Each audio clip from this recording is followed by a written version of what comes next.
I'd like to discuss one of the most fundamental questions. In fact, once I came here, I realized your entire theme is about that.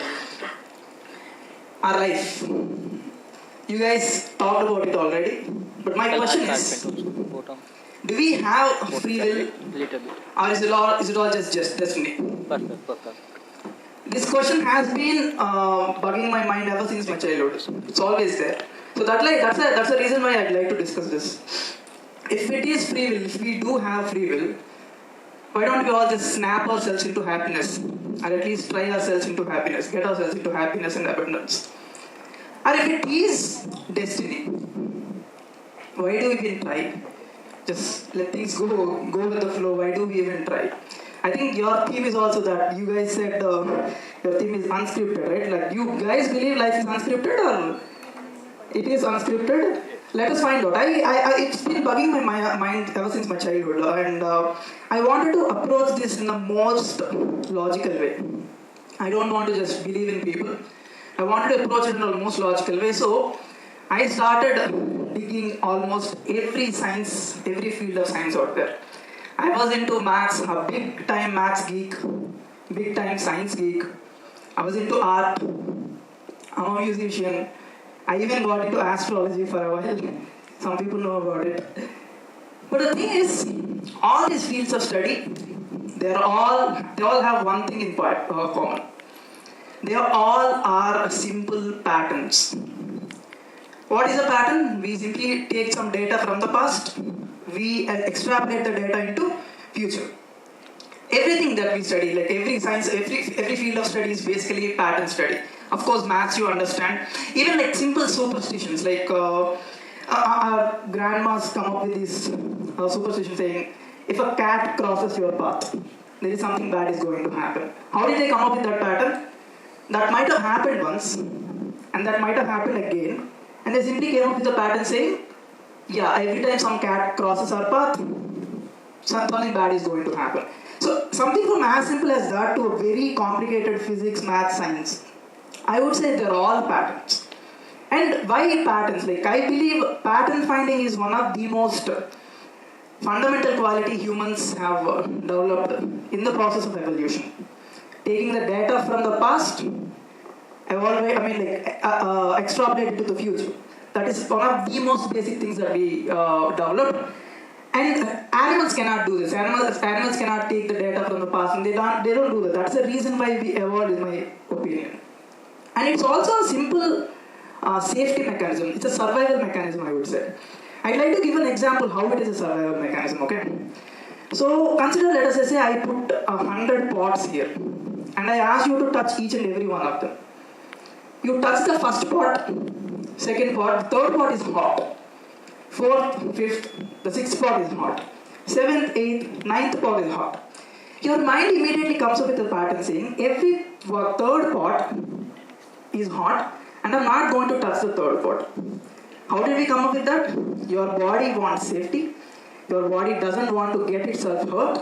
So it just simply came up. You don't even touch the rest of the pots. You simply come up with a pattern saying every third pot is a hot pot. That is how a survival mechanism works. So every time you come up across some danger, your body and your mind tries to find a pattern into it, and immediately it extrapolates into entire life. That is what pattern finding is. But I've been trying to find patterns. I've been trying to study every field of study in my life. The more I study, I started feeling like there is more to learn. The more math I learned, there is more math. The more science I learned, there is more science. The more I ran, there was more to run.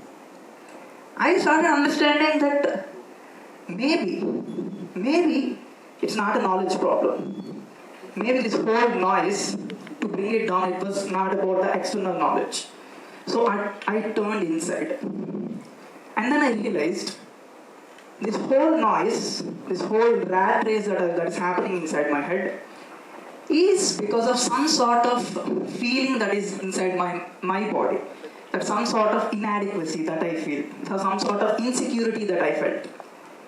I just simply realized I was an anxious person. This anxiety was just driving me crazy to find some solution, some success, some point, so that I can be in peace. I mean, if you guys think about it, your whole rat race that you are running, we are all running, to be successful, to make money, to achieve, to buy a house and all this stuff, they're all eventually to be safe and happy, right?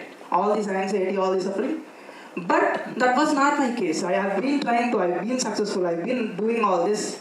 I wasn't feeling safe. Then that's when I realized it wasn't a knowledge problem to solve. Now, the minute I made this talk about anxieties, feelings, mental health, there comes a conflict in between the older generations and the younger generations. I'm sure you all faced the older generation saying this whole anxiety, mental health is just some fancy bullshit that young generations are just coming up with. I don't agree with the older generations because if you guys, they simply say back then we didn't have these anxieties. Back then we didn't have all these problems. You guys are just coming up with these problems. If that is true, explain me why you're going to a railway station 3 hours before the train even arrives. I mean, the plane lands, it's still on the runway, and you're all already standing up with your luggage. Explain me why some of the aunties are in level 1000 of Candy Crush. You know, right? I'm sure some of your mothers are in level 1000 of Candy Crush. Explain me why some of our fathers cannot sleep with a YouTube video playing next to them. And there are some recent studies even saying that almost all of their physical health problems that they are developing are because of the mental suppression of their emotions. So if you people, the older generations, if they say, no, this whole thing is a bullshit, I don't agree. Now coming to the younger generation, I don't like the way the younger generation also handles the whole idea of mental health. They make this their identity. The minute some doctor said you have anxiety, yes, I have anxiety. Somebody says you have ADHD, yes, I have ADHD. Somebody says you are bipolar, I am bipolar. This is my identity and I won't do anything about it. I have anxiety, I won't try anything. I have ADHD, I won't pay attention to you. I don't think either of those things are solutions in my opinion. Completely not acknowledging the problem or making the problem your identity. I don't think so. The thing is, I think you should acknowledge the problem, find a way to get out of it. That is my solution in my opinion. But I don't blame either of you because I don't think there is enough awareness of mental health. Yeah, people say the word mental health, but they don't really know the reason where it comes from, how it happens. And it's all related to childhood. Now, the minute I say what is trauma, what is childhood trauma, a lot of people are going to say, is this about extreme physical abuse or mental abuse, extreme cases of bad situations? No. Trauma we cannot measure trauma in the form of the amount of force that is applied on your body. It is not. The thing is, we are all adults. We all have multi-axis thinking. Let me tell you what it is.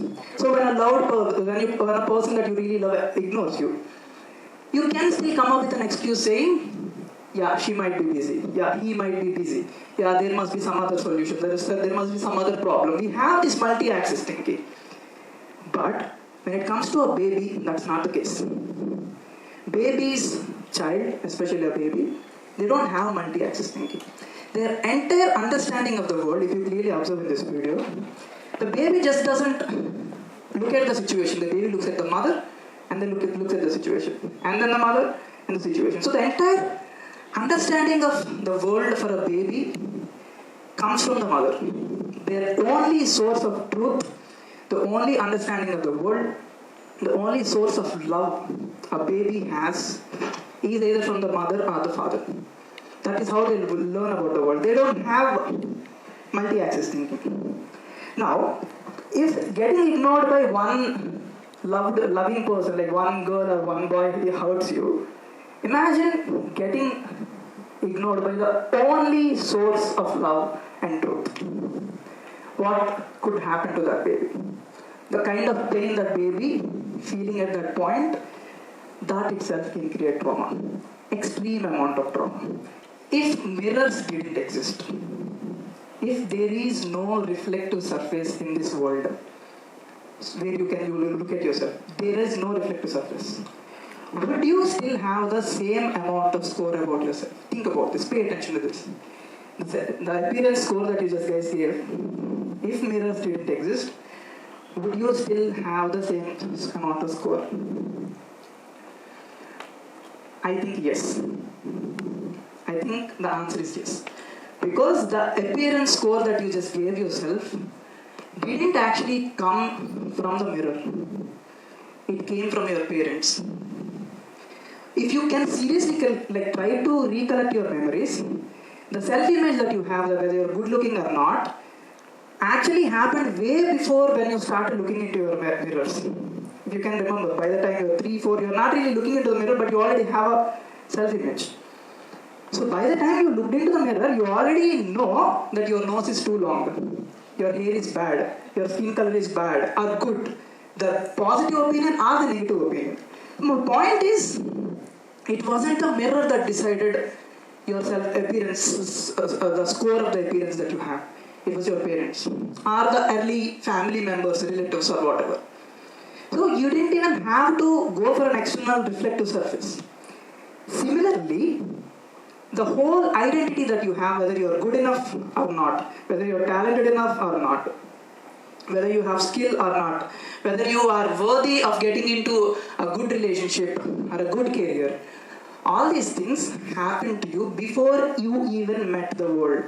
Before you failed or before you even attempted an exam, you already have an identity that I'm good enough for the exam or not. These self-identities happened way before you could even imagine.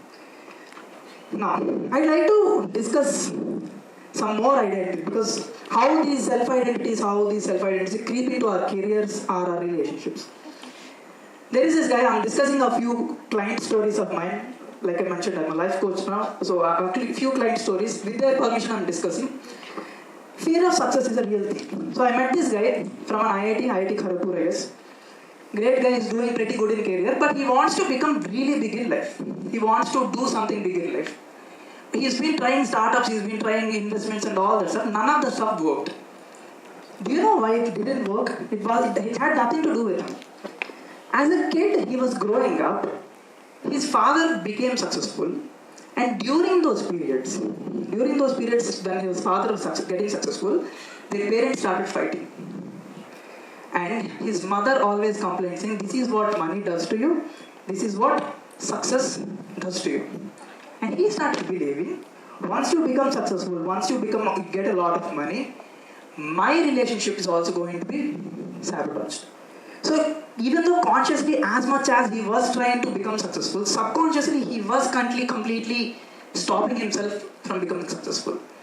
Let me tell you a story. There is this guy who is listening to a radio, who tunes in between 80 kilohertz and 100 kilohertz all day long. He's been listening to different songs. But one day suddenly, he came across another guy who is listening to a completely different song. And he immediately asked him, yo, what song is that? And he says, this is a new song and it comes in a channel 108.5.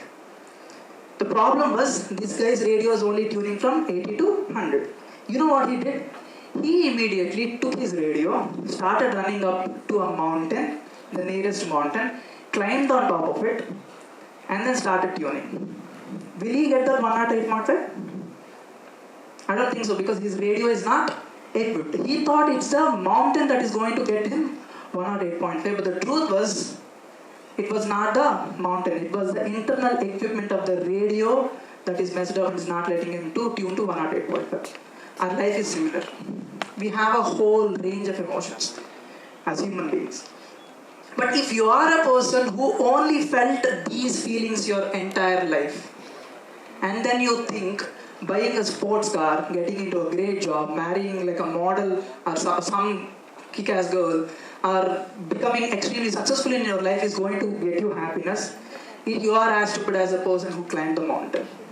Because your internal equipment never really felt any other feeling other than these, you will never feel peace, you'll never feel happiness. I would say happiness is an internal equipment. It doesn't come anywhere outside. On that note, fine, happiness is an internal equipment. How do we equip ourselves for happiness? How do we become happy and peaceful and all? To do that, I'd like to ask this question. How do you people know your names? How do you know your name? Yeah, but like, how do you know it? It's one of the strongest beliefs that we have. But how do we know? You were simply called your name a million times. Just like that, all your belief systems about you are things that were called you hundreds and thousands of times. So, you people need to understand the importance of repetition here. Repetition actually works. Because your subconscious cannot understand logic, it cannot understand humor, it cannot understand sarcasm. So when you people make fun of yourselves that yeah, my life is bad, yeah, life is this, life is that, be very careful. Because your subconscious doesn't understand that you're just joking. Your subconscious doesn't take that as a simple point. It registers that your life is bad. It registers that your life is not in a good shape.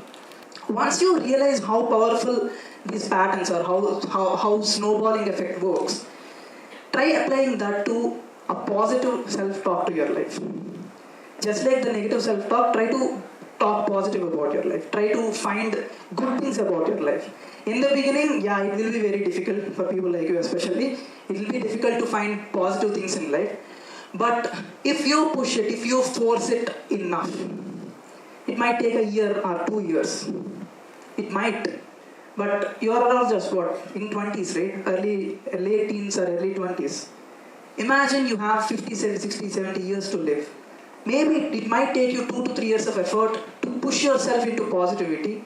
But once that happens, all those negative patterns that you have, all those negative beliefs that you have, all those scripted things from your childhood are going to break away and you are going to take control of your life. This is what I call the silly equation of life. All your adulthood problems are a sign of some unresolved childhood wounds. And they are literally controlling your life right now. Once you break those patterns, your life changes. So I hope you take this equation with you guys and try to find your own free will in your lives and break all the patterns. Thank you guys.